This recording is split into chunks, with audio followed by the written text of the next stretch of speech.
Welcome to SIPI Connections, the podcast of the College of American Pathologists Council on Informatics and Pathology Innovation, also known as SIPI. Here, we connect you with the leaders and committees shaping the future of pathology. I'm Dr. Emmy DeBaca, the chair of SIPI. In this episode from our Horror Stories and Pathology Informatics series, Dr. Alexis Carter and Dr. Mandy O'Leary will be presenting Typos, Transfusions, and Trouble, the case of a delayed hemolytic transfusion reaction. Take it away, Dr. Carter. Hi, everyone. Welcome to Horror Stories in Pathology Informatics, Lessons Learned from Things Gone Awry, a series to help your healthcare organization, number one, keep patients safe, and number two, avoid painful problems. I'm your host, Dr. Alexis Carter, a pathologist and the moderator for this series, and with me today is another pathologist, Dr. Mandy O'Leary. As a reminder, these podcasts are available from your favorite podcast service under SIPI Connections, that's CIPI Connections, and is also from the College of American Pathologists website at www.cap.org. Today's episode is Typos, Transfusions, and Trouble, the case of a delayed hemolytic transfusion reaction. As always, there's a few disclaimers needed before we get started. All of the situations discussed in this podcast are based on real events. So if any of our listeners think that the situation described can't or wouldn't happen, we can assure you that it can and did. Having said that, all information that could identify the personnel or the healthcare organization involved, not much less the patient, have been removed and replaced with fictitious characters and a fictitious location of Cabot Cove Memorial Hospital. Any locale-specific aspects, for example, regulations that are more specific than a national U.S. level, have been removed, and some details regarding the situation which do not affect the main point of the event have been changed. Finally, the person presenting the failure is not the person who contributed it for discussion. All of these things were done to ensure that we focus on the lessons learned so that we can help others avoid these mistakes. Of course, this podcast does not represent legal or medical advice, and the lessons learned may not account for specific barriers that may be present at your own organization. Okay, so now that we've done our disclaimers, let's get started. Again, here with me is Dr. Mandy O'Leary, who's going to present today's case called Typos, Transfusions, and Trouble, the case of a delayed hemolytic transfusion reaction, and the lessons learned from it. So, Dr. O'Leary, let's start with the basics of the failure that we're going to discuss today. What happened? Sure thing, Dr. Carter. Okay, so what we have in this case is a 16-year-old male patient with a history of sickle cell disease who presented to the Cabot Cove Memorial Hospital Emergency Department after developing severe body pain and difficulty breathing for the past 24 hours. When the emergency doctor saw him, the patient had hypotension on his vital signs and scleral icterus on the physical exam. Scleral icterus means yellowing of the white part of your eyes. So the doctor ordered some labs to help discern what might be going on with the sickle cell disease. Lab testing showed a significant decrease in his hemoglobin level, down to 5.1 grams per deciliter, with associated reticulocytosis, indirect hyperbilirubinemia, and increased lactate dehydrogenase. The patient had reported that his hemoglobin normally ran around 8 grams per deciliter, so he was down about 3 points or 3 units in his hemoglobin level. So with these values in his history of sickle cell disease, the blood bank did some additional testing. First, a direct antiglobulin test was performed. This test is also known as the direct Coombs test. This would help identify if there were antibodies or complement bound to the red cell surfaces that were causing hemolysis. The DAT was reported as 2+ positive on a scale of 1 to 4+, and the patient's antibody screen was also positive with anti-S antibodies showing on the antibody ID panel. So when the doctor went back to talk to the patient's mother mentioned that the patient had been hospitalized 8 days ago to have his gallbladder removed for cholecystitis. He had been transfused 2 units of red blood cells prior to surgery to raise his hemoglobin level at that time. This raised the doctor's suspicion because he couldn't find anything in the patient's chart about this encounter. There were no op notes, no lab tests, no blood transfusion information, but the patient's mother insisted that the surgery had occurred at Cabot Cove Memorial Hospital, where they were in the emergency department. So after scratching his head, the doctor asked for some further investigation, and that investigation revealed that the patient's name had been misspelled during registration for the cholecystectomy 8 days prior, and that a new patient record had been created at that time. This new medical record contained the documentation for the patient's recent hospitalization for the surgical procedure and the current encounter in the emergency department. Unfortunately, the new medical record which was created did not contain the patient's history of sickle cell disease, nor did it contain any prior history from blood bank testing, like his antibody history. When the doctor reviewed the type and screen testing for the preoperative transfusion, there was no mention of the patient's previously identified anti-S antibody. And because of this, the blood he was given for the cholecystectomy had not been screened for the S antigen or any of the other common antibodies like Big C, Big E, and Kel, which are commonly screened for when a patient has sickle cell disease. The current symptoms the patient had developed were due to a delayed hemolytic transfusion reaction because of an anamnestic response, in other words, a late immune memory response, to the big S antigen in the transfused red blood cells. Okay, wow. So there's a lot to unpack here. First, let's start with what do you think the fundamental contributing factor was to this particular error? Well, the big thing was the misspelling of the name. So when the patient presented for his admission for the cholecystectomy 8 days ago, he had been misregistered under a misspelled name. So his prior history from his original medical chart was not linked to his surgical hospital stay. So in this case, his transfusion history and antibody history were not present for the surgical team, and his medical record ended up being incomplete.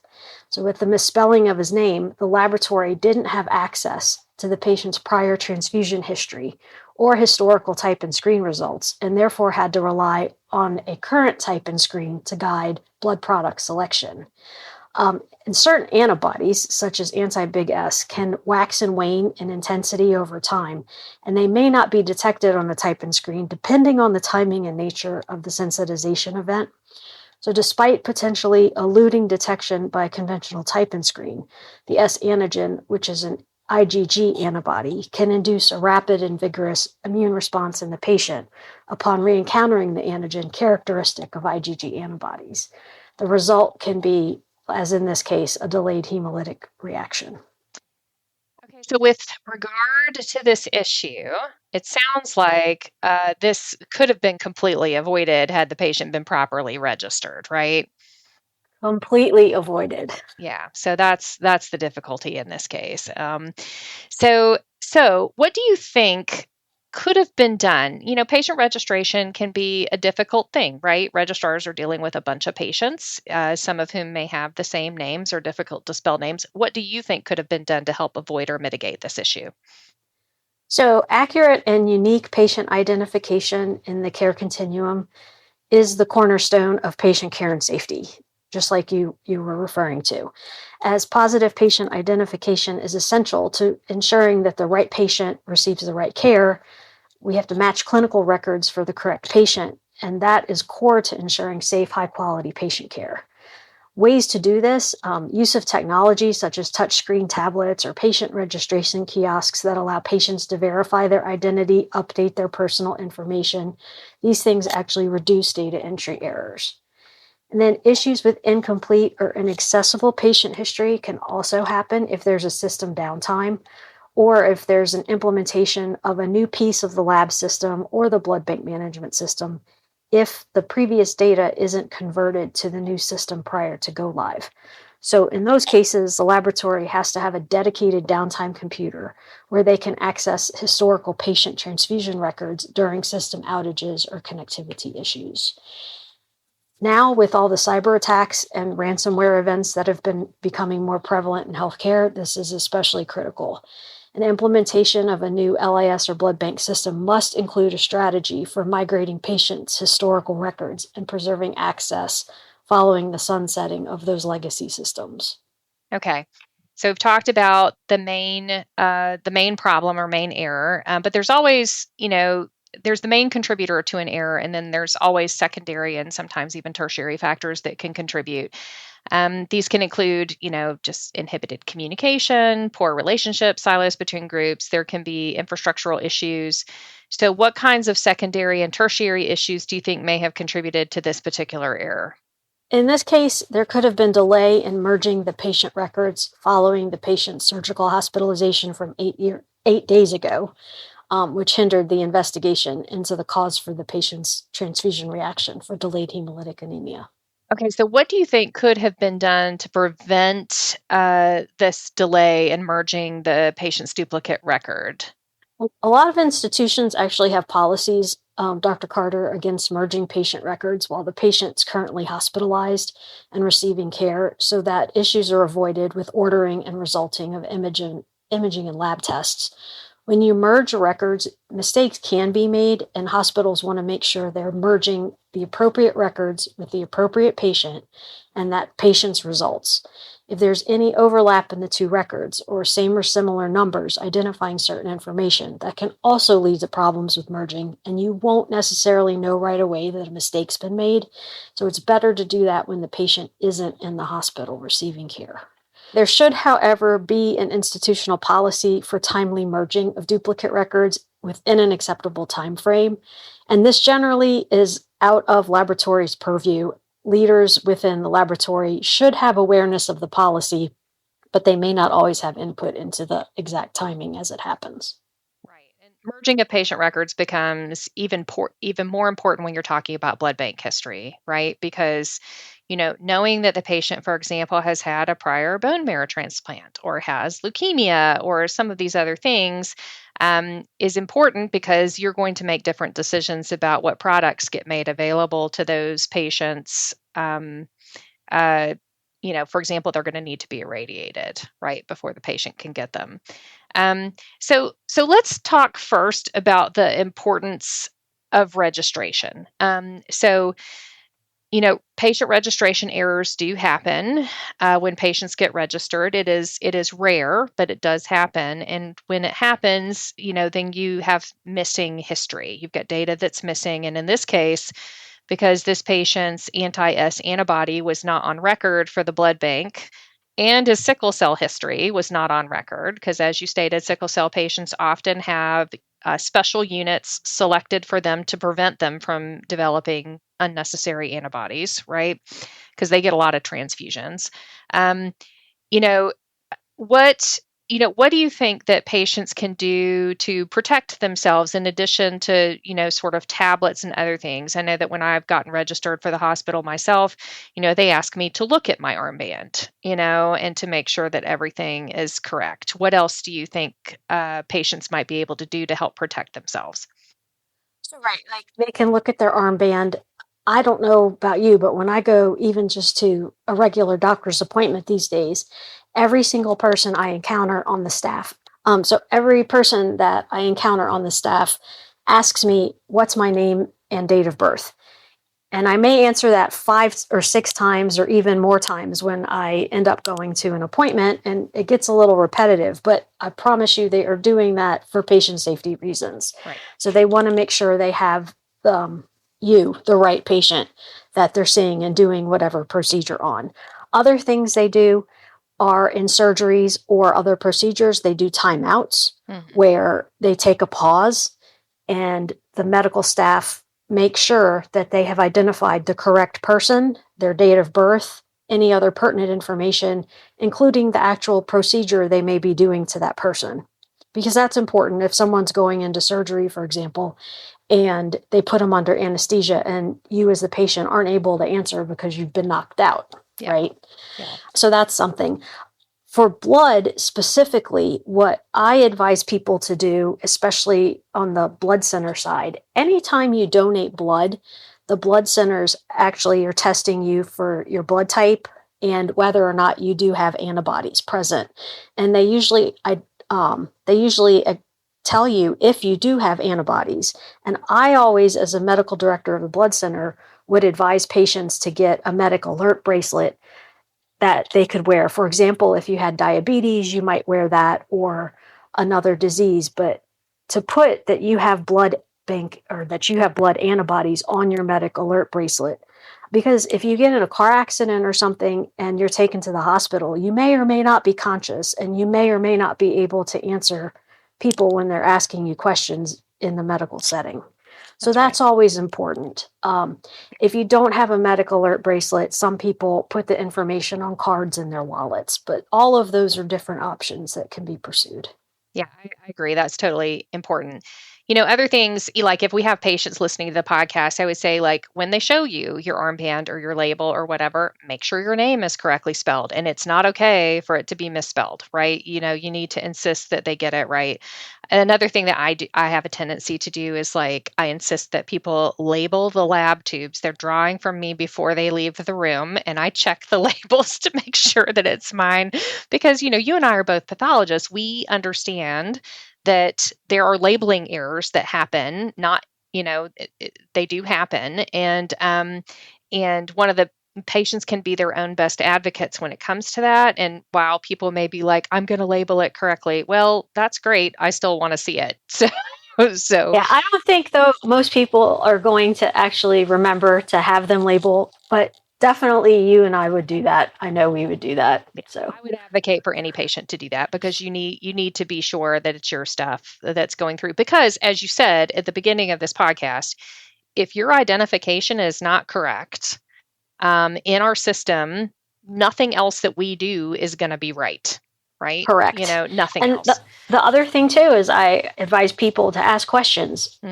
It's not uncommon that we switch blood types and products based on the availability of the products in the blood bank. And I've had instances where patients get freaked out because their blood type is A and the red cells that we hang are type O. We have done the testing in the lab and we've made sure that they are cross-match compatible for the patient. But if you see something that bothers you or is like, ding, ding, ding, there's a problem here. This isn't my blood type. I thought my blood type was A. Please ask the questions because we're always happy to answer. Yeah.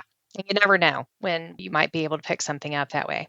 I know we wanted to touch, so I want to take just a step back and talk about red cell antigens because, most patients and physicians are aware of blood groups A, B, and O, right, and AB, and they're aware of pos and neg. They hear I'm A pos, I'm O neg, what have you. But I don't think many people probably outside of pathology understand that red cells have a gazillion little antigens over their surface. And an antigen for lay people is it's either a protein or it can be a sugar that's sitting on the surface of the red cell. And so your body knows your own red cells, but if you get foreign red cells, and I had one colleague who used to refer to transfusions as blood transplants because he wanted people to take transfusions very seriously, that you're giving somebody a transplant of somebody else's blood. And so just like a solid organ transplant, patients can develop antibodies to these little surface proteins on red cells. Talk to me a little bit about these delayed hemolytic transfusion reactions because it's kind of scary. You do a type and screen where you're screening for all the antibodies that a patient might have to red cells, and there's nothing there. And then all of a sudden you give somebody blood and wha-bang. And then worst case scenario, the scenario that wakes me up in the middle of the night. So every time you are transfused, or when women are pregnant, for example, they are exposed to someone else's antigens and they can make antibodies themselves. And it may not be the very first time they're exposed. They might make it on a subsequent exposure. But at some point, if somebody makes an antibody, then they're going to have that the rest of their life. It doesn't necessarily go away ever. It may decrease in strength or decrease in intensity, but it can come back rip-roaring when you're exposed to that antigen subsequently. So that's that anamnestic response we had mentioned earlier. Right. In this case, the patient had an anti-big S, and that's one of the IgG antibodies that can do that. It's notorious for doing that.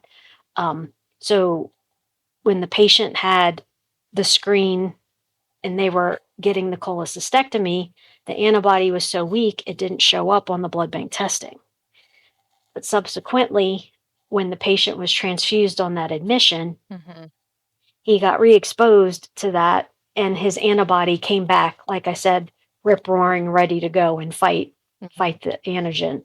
So in that case, his cells, his immune system was attacking cells, and it actually caused hemolysis of his red cells, and that's the delayed hemolytic reaction. You can have acute hemolytic reactions, which are really bad. Those usually happen with your IgM antibodies, but in this case, the S is an IgG, and therefore he ended up with a delayed reaction. Right. So this immune response, just for anyone who happens to be a patient or a non-medical person listening, this immune response is incredibly useful, right? When we get exposed to viruses, for example, once we've seen a virus, and it's the same way, same immune system response that we use when we're vaccinating people, we make use of this incredible, these immune system cells called B cells. They make these little memory B cells that kind of sit there and percolate for like up to 20 years or more. And their whole job is to surveil for foreign things coming in that, your body doesn't like, and then it will react to it. This is great when it comes to infections, not so much when you're trying to give somebody a much needed transfusion.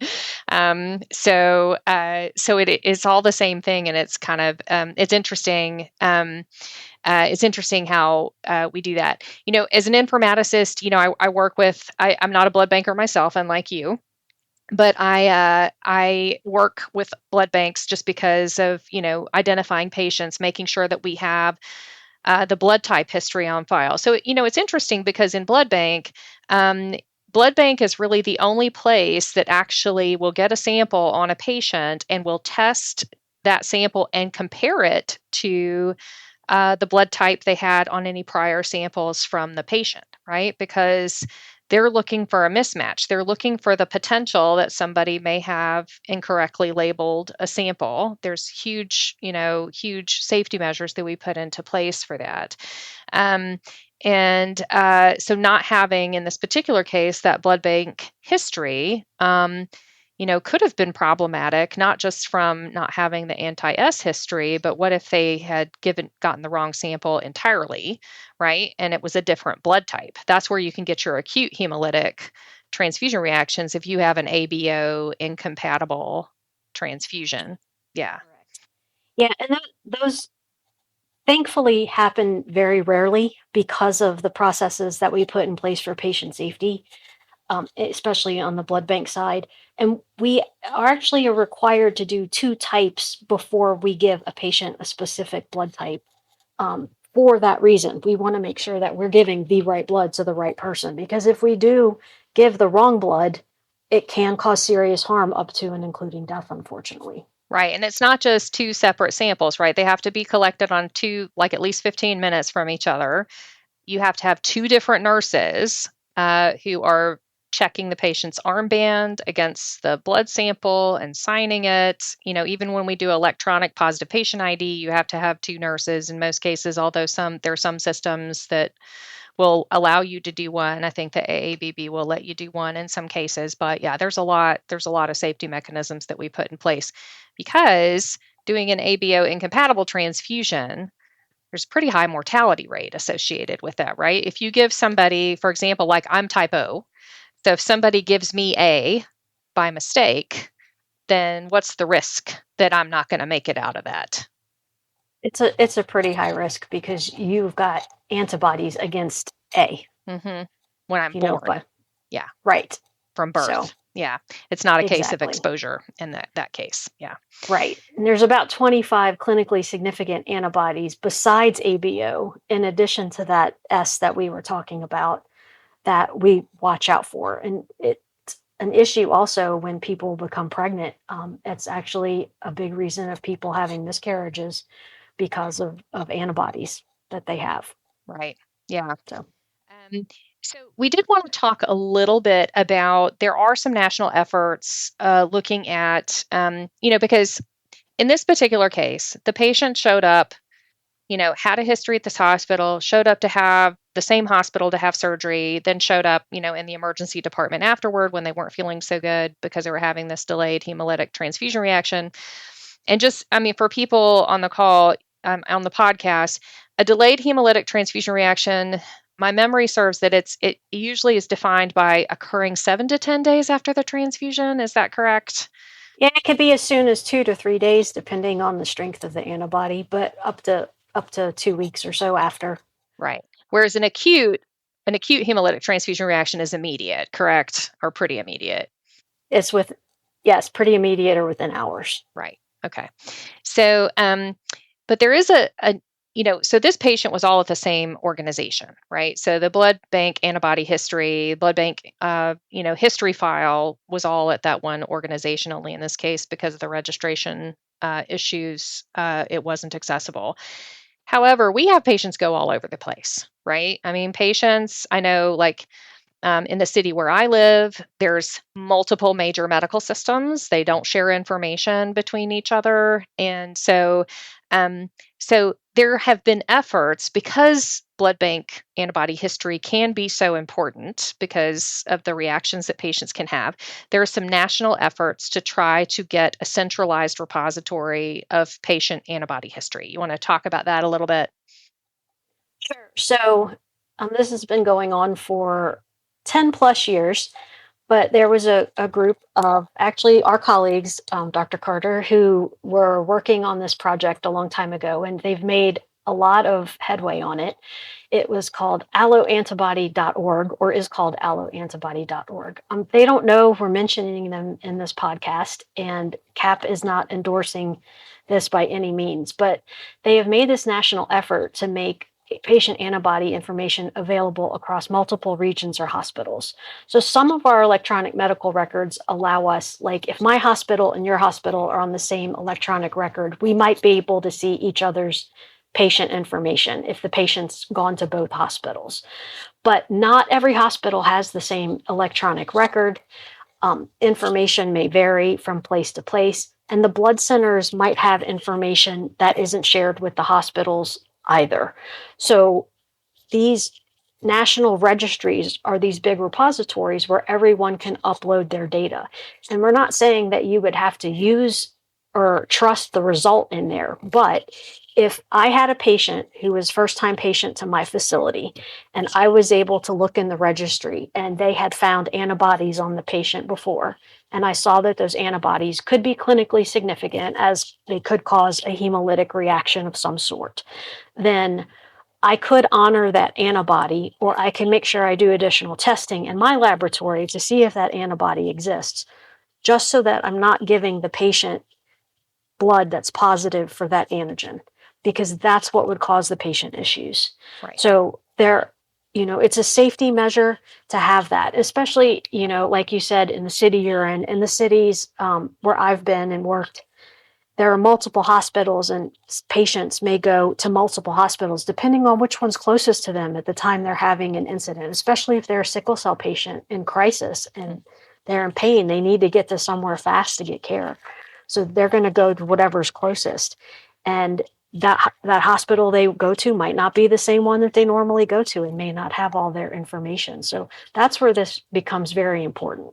Right. The sharing of information in this case is a really good thing for the patient themselves. So we're talking about doing additional testing. I do want to point out, just in case we do have patients listening to this, about, well, this all sounds great, but what happens if I'm bleeding like stink from a car wreck? Are you going to be like withholding blood from the emergency department if I need it? Oh, absolutely not. So we have ways, and there are blood types. So O is considered the universal donor for red blood cells. And in emergent situations, we can release the O red blood cells for the emergency department to go ahead and transfuse the patient. We don't necessarily have time to test the other 25 plus clinically significant antibodies at that time. But if we do give blood like that in an emergent situation to a patient, the blood bank does go back after and complete that testing to make sure we don't have things like delayed hemolytic reactions. So the blood bank doctors and physicians are always keeping an eye on that. They can be called, and we're on call 24/7. So anyone practicing transfusion medicine understands pathology call, and that we're on call all the time because we are very concerned and serious about patient safety. Right. I mean, so in the case of an acute bleed, getting blood into the patient in that case is more important than, worrying about the delayed hemolytic transfusion reaction that might happen later. Correct. And you do testing so that if we know when may be coming, then clinicians know, and then they can prepare for that, and there are treatments available for patients who they think may undergo something like that. So I think just mentioning that kind of stuff is important because, patients are like, you can't withhold blood. No, we don't do that. So one thing to note is while we can do emergency release blood, the safest thing to do for the patient is to give cross-matched blood that's compatible for that particular person. And the safest thing is to allow us in the blood bank to finish all of the testing to make sure we have caught antibodies that we can catch and give the correct blood that would be negative for those antigens. That does take time. So physicians and healthcare providers and even the patients need to know, we don't have a magic tree that blood grows on that we can just pick the type off and say, here you go, and you get it in 5 minutes, like through the drive-through window at the fast food place. So it can take hours depending on whether the patient does have antibodies or not to prepare the appropriate blood. And that's what we prefer to do in giving the safest products to the patients. Right. When you have the luxury of time and being able to do that. Yeah. Right. I still remember a long time ago being in a blood bank where we had a patient who had an anti-little e mosaic antibody. And this is an extremely, extremely rare antibody. There were only like 2 people in the country who also had this kind of blood type. And so we were having to get frozen units from the Red Cross. It was lovely. We did it for the patient. It was all good. She was getting really good care. It was just, those are situations that, again, as a transfusion, when you're dealing with transfusion medicine, they can keep you up at night. I do want to talk a little bit about patient registration, because in my work as an informaticist, there are certain jobs, I think, which they're so critically important, but they're so undervalued just in medicine, because it's a lower paid position. There tends to be a high turnover rate. And for anybody who does patient registrations, or for example, phlebotomy and specimen processing, right? Those are 2 areas in the lab where we tend to have a higher turnover just because, it's kind of more of a frontline job. But for any of those individuals who are listening, I just want to say thank you for everything that you do. And when you do it right, because you do it right, 99.99% of the time. So it's really, it is a critically important job, and unfortunately very undervalued, I think, sometimes in medicine, which is unfortunate. Yeah, and I 1,000% agree with you on that, because if things aren't labeled appropriately up front, or if there's a mistake made early in the process, it messes up everything down the line for the patient to get the right results. So it really is a true team effort taking care of patients. Yeah. Yeah, and sometimes, patient registration errors can happen, not because of the registrar's fault, right? A patient can come in and present false identification. A common reason why that can happen is the patient doesn't have health insurance, for example. And so they come in posing as somebody else who does have health insurance in order to try to get their care covered. We've had, in my career, I've seen that happen a couple of times. It's rare, but it can happen. So we're reaching the end of the podcast. I do just want to reiterate, we did talk about alloantibody.org, and while Dr. O'Leary and I are certainly fans of this effort, just because we know how significant it can be when you don't have access to medical history on patients, and especially when they have red cell antibodies, we do just want to reiterate that the College of American Pathologists does not endorse alloantibody.org. It's not that they don't like it. It's just that they, haven't reviewed it and they're not endorsing it. And so I just want to be clear about that, because this is a College of American Pathologists podcast. Okay. So this has been really educational. So let's sum it up for the listeners. What main lessons are learned from this incident, and what do you recommend that our listeners should do to prevent this from happening? Okay, so in this case, lack of access to the patient's prior transfusion history due to misregistration of the patient under a misspelled name resulted in this delayed hemolytic transfusion reaction. Having access to the patient's historical information is essential, as antibody levels for some red cell antigens can vary and can't always reliably be detected on the typing screen.